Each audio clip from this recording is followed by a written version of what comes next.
Dear students, in today's lecture, we will discuss about determination of hardness of water by EDTA method. EDTA method is also known as complexometric method or complexometry. Complexometry or complexometric method.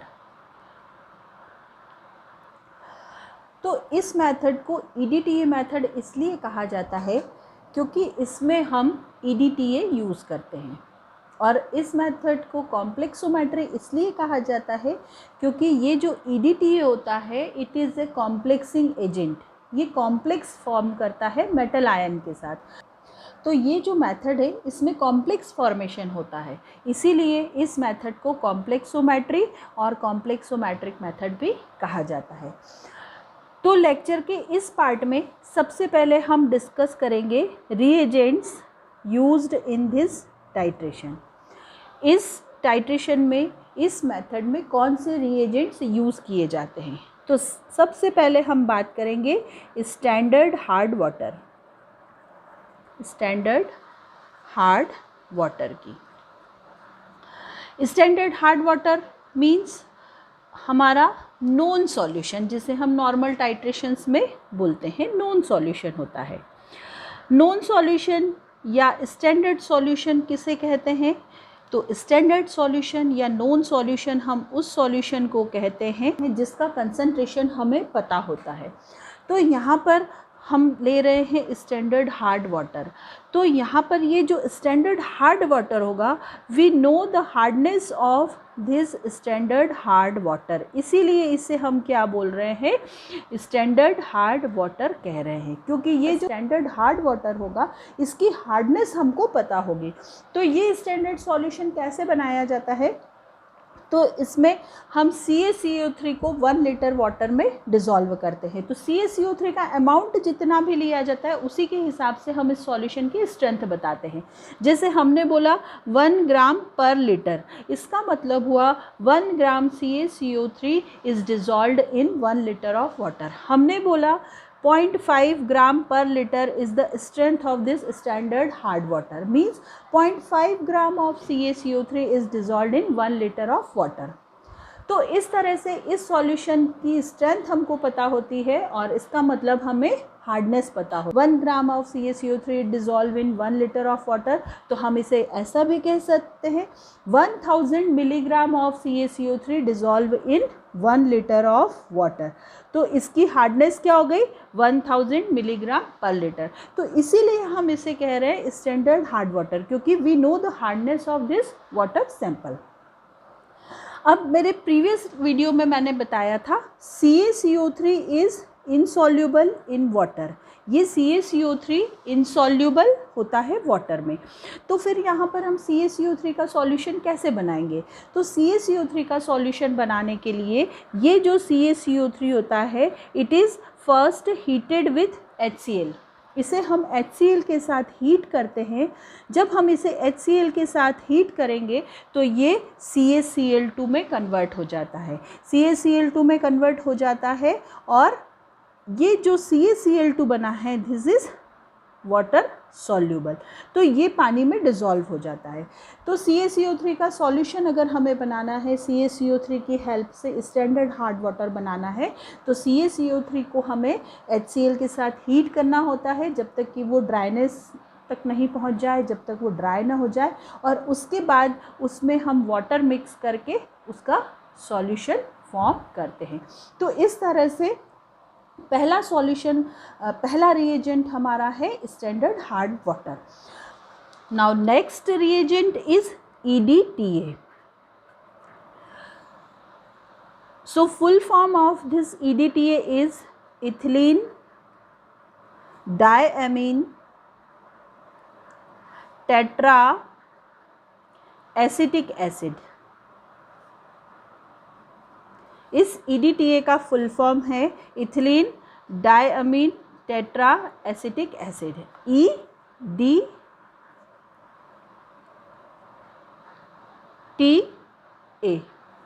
Fine. अब हम इसके structure की बात करते हैं। तो इसके structure में हम देखेंगे, सबसे पहले लिखा हुआ है इथिलीन। इथिलीन क्या होता है? CH2 double bond CH2, this is ethylene. तो हमें यहाँ पे 2 कार्बन एटम वाला लिखना पड़ेगा स्ट्रक्चर बनाने के लिए, CH2 CH2। अब इस बॉन्ड को हमने यहाँ से ब्रेक कर दिया और इसकी जो वैलेंसी फ्री हुई उसे हमने यहाँ पर फ्री वैलेंसी के फॉर्म में लगा दिया। उसके बाद आती है डायएमीन। डायएमीन मतलब डाई मीन्स 2 और एमीन ग्रुप होता है NH2। तो हमें 2 NH2 ग्रुप इस पर लगाना है। तो इसको हम ऐसे लिख सकते हैं NH2, यहाँ पर मैंने लिखा N। अब यहाँ पर हाइड्रोजन की प्लेस है, ये जो 2 प्लेस है, और यहाँ पर भी ये हाइड्रोजन की प्लेस है, ये जो 2 नाइट्रोजन के साथ लगी हुई है। तो यहाँ पर अब हमारे पास ये 4 प्लेसेस है जो डायएमीन में हाइड्रोजन की प्लेस होती हैं, ठीक है। उसके बाद हमें यहाँ पे बात करना है टेट्रा एसिटिक एसिड की। टेट्रा मतलब 4, तो 4 एसिटिक एसिड हमको लगाना है। एसिटिक एसिड होता है CH3COOH, this is acetic acid. तो 4 वैलेंसी फ्री होना चाहिए, तो 1 2 3 4 ये 4 प्लेसेस यहाँ पर हमारे पास फ्री हैं जहाँ पर हम ये 4 एसिटिक एसिड लगाएंगे।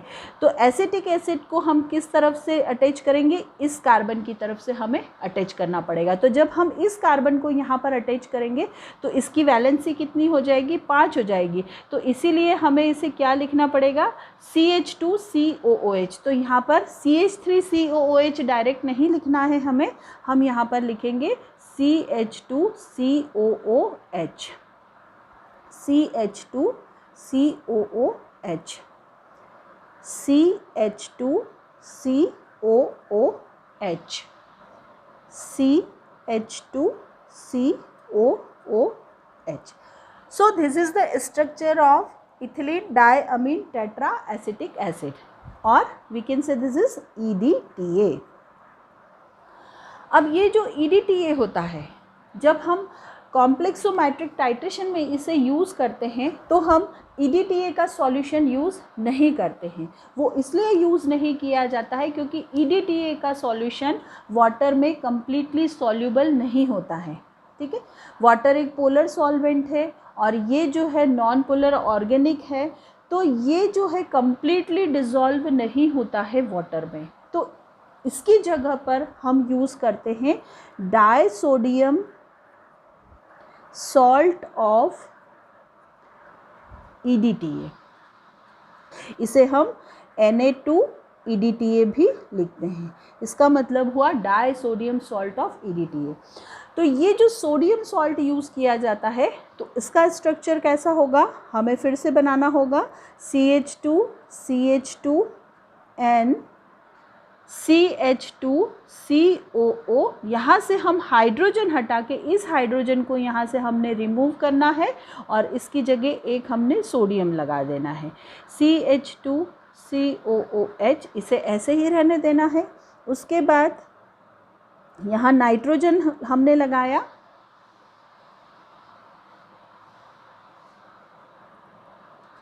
CH2COONA, and this is CH2COOH। तो ये स्ट्रक्चर हुआ डाइसोडियम सॉल्ट ऑफ EDTA। इसे आप स्ट्रेट लाइन में भी बना सकते हैं। थोड़ा सा मुझसे यहाँ पर बॉन्ड तिरछा चला गया तो मैंने स्ट्रक्चर को तिरछा ही ले लिया है। तो हमने 2 सोडियम यहाँ पर लगा दिए हैं और इन्हें हमने ट्रांसपोजिशन पर लगाया है, क्योंकि ट्रांसपोजिशन पर लगाने से इसकी स्टेबिलिटी ज़्यादा होती है। जब हम सिस और ट्रांसफॉर्म पढ़ते हैं तो ट्रांस की स्टेबिलिटी ज़्यादा होती है, इसीलिए हमने सोडियम को ट्रांसपोजिशन पर लगाया है। तो सेम EDTA का स्ट्रक्चर है, उसमें सिर्फ हमने 2 हाइड्रोजन को रिमूव कर दिया है, 2 हाइड्रोजन को हमने हटा दिया है जो कि ट्रांसपोजिशन पे है। आप ये 2 भी हटा सकते हैं और यहाँ हाइड्रोजन रख सकते हैं, या हमने इन 2 को हाइड्रोजन को हटा के सोडियम लगा दिया, आप कुछ भी कर सकते हैं। So this is the disodium salt of EDTA। जब हम इसे वाटर में डिज़ोल्व करते हैं so this disodium salt of EDTA is completely soluble in water. ये पूरी तरह से पानी में सॉल्यूबल है, इसीलिए हम सोडियम सॉल्ट यूज़ करते हैं EDTA का, ना कि डायरेक्ट EDTA, क्योंकि EDTA पार्शियली सॉल्युबल है, कम्प्लीटली सॉल्युबल नहीं होता है वाटर में।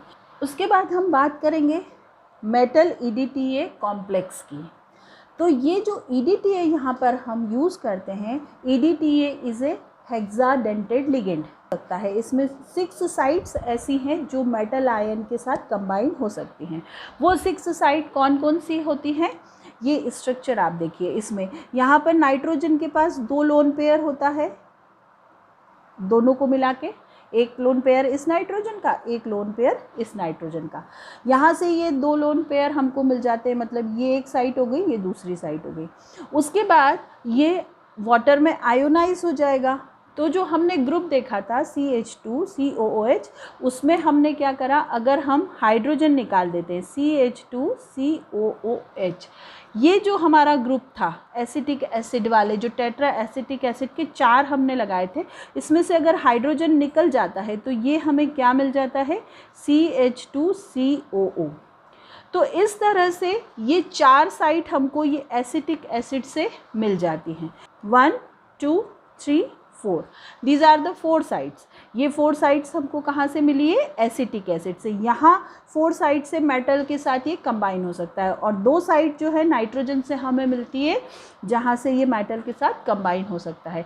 तो इस तरह से, इसीलिए इसे बोला जाता है हेक्साडेंटेड लिगेंड। ये स्ट्रक्चर है मेटल EDTA चिलेट कॉम्प्लेक्स का। इस स्ट्रक्चर को बोला जाता है चिलेट कॉम्प्लेक्स। तो यहाँ पर सेंट्रल मेटल आयन होगा, ये मेटल हमने बनाया है, यहाँ पे हमने इसे मेटल +2 लिखा है, क्योंकि जब हम कॉम्प्लेक्सोमेट्रिक करते हैं या हार्डनेस डिटरमाइन करते हैं तो हमारे जो आयन्स होते हैं मेनली कैल्शियम मैग्नीशियम होते हैं, Ca+2 और Mg+2।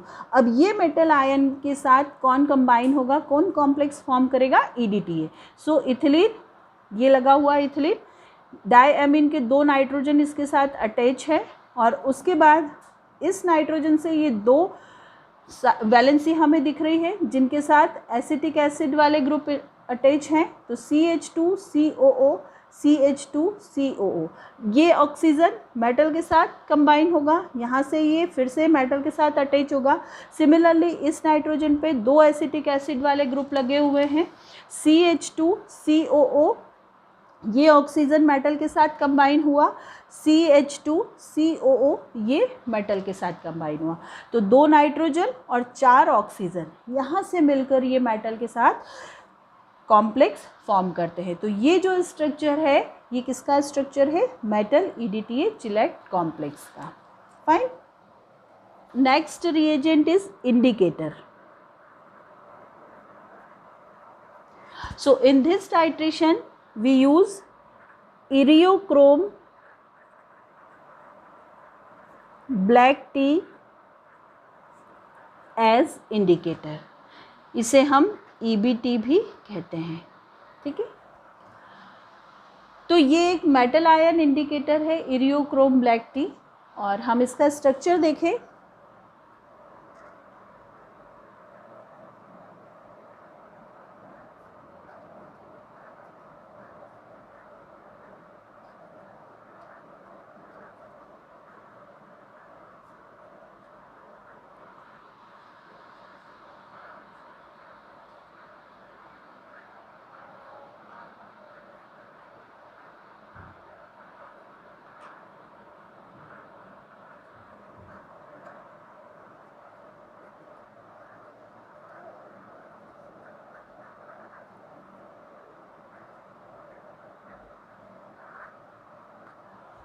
So this is the structure of EBT, Eriochrome black tea।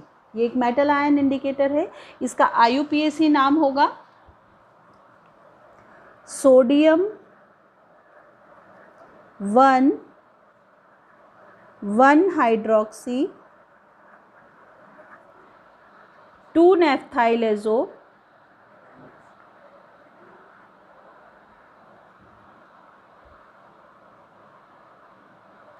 6-नाइट्रो 2-नेफ्थॉल 4-सल्फोनेट। अब हम इसके IUPAC नाम को समझते हैं। तो तो सबसे पहले हमने लिखा सोडियम, इसका मतलब है कि ये एक सोडियम सॉल्ट है, हमने यहाँ पे लिखा सोडियम, ठीक है, ये सोडियम सॉल्ट है, इसका सोडियम हमने लिख दिया। उसके बाद हमने लिखा है 1 हाइड्रोक्सी 2 नेफ्थाइल एजो। तो ये जो हमने ब्रैकेट में लिखा हुआ है ये हमने बात करी है इस वाले पार्ट की, यहाँ से यहाँ तक का ये जो पार्ट है, ये पार्ट किस पर अटैच है, इस रिंग की फर्स्ट पोजीशन पर, this is the first position. तो इस रिंग की फर्स्ट पोजीशन पे क्या अटैच है, 1 हाइड्रोक्सी, मतलब ये OH ग्रुप लगा हुआ है, 1 हाइड्रोक्सी 2 नेफ्थाइल एजो, ये N double bond N, this is known as azo group. और ये एजो जो है सेकेंड पोजीशन पर लगा हुआ है, और ये जो है हमारी क्या है, नेफ्थॉल रिंग हो गई है ना। नेफ्थलीन जो होता है उसमें OH हटा देंगे तो नेफ्थलीन रिंग बन जाता है, और इसमें OH लगाए मतलब ये नेफ्थॉल हो गया। तो ये जो है ये इस रिंग की फर्स्ट पोजीशन पर लगा हुआ है, 1 हाइड्रोक्सी 2 नेफ्थाइल एजो। तो हमने लिखा 1 हाइड्रोक्सी 2 नेफ्थाइल एजो, ये किस पर अटैच है, इस रिंग की फर्स्ट पोजीशन पर अटैच। उसके बाद हमने बोला 6 नाइट्रो, 6 नाइट्रो मीन्स 2 3 4 5 6, 6 पोजीशन पर ये क्या लगा हुआ है, नाइट्रो ग्रुप लगा हुआ है यहाँ पर NO2, this is the nitro group. तो इस रिंग की 6 पोजीशन पर नाइट्रो लगा है तो हमने लिखा 6 नाइट्रो। उसके बाद ये रिंग नेफ्थॉल रिंग है और OH ग्रुप सेकेंड पोजीशन पर है तो हमने बोला 2 naphthol, this is L, 2 naphthol. और फोर्थ पोजीशन पे सल्फोनेट तो हमने लिखा 4 सल्फोनेट। तो इस तरह से ये जो इरियोक्रोम ब्लैक टी है इसका स्ट्रक्चर होता है और इसका IUPAC नाम होगा। ये जो इरियोक्रोम ब्लैक टी इंडिकेटर है इसके पास 3 साइट होती है जहाँ से ये मेटल के साथ कॉम्प्लेक्स बना सकता है। पहली साइट होगी ये OH वाली, यहाँ से हाइड्रोजन हट जाएगा और एक साइड फ्री हो जाएगी, और दूसरी होगी यहाँ पर, और तीसरी होगी यहाँ से। मतलब इसके पास 3 साइड्स है जिससे ये मेटल आयन को अटैच हो सकता है। तो ये एक ट्राइडेंटेड लिगेंड की तरह बिहेव करता है इस टाइट्रेशन में। तो इस टाइट्रेशन में हमारा नेक्स्ट रिएजेंट होगा बफर। इस टाइट्रेशन में हम आगे देखेंगे कि हम pH अप्रॉक्सीमेटली 10 मेंटेन करके चलते हैं। तो ये इस टाइट्रेशन के लिए जो 10 pH का मेंटेन हमें करना है वो हम किस तरह से मेंटेन करते हैं, बाय यूजिंग बफर। तो यहाँ पर हम एक अमोनिकल बफर यूज़ करते हैं जिसका pH होता है 10,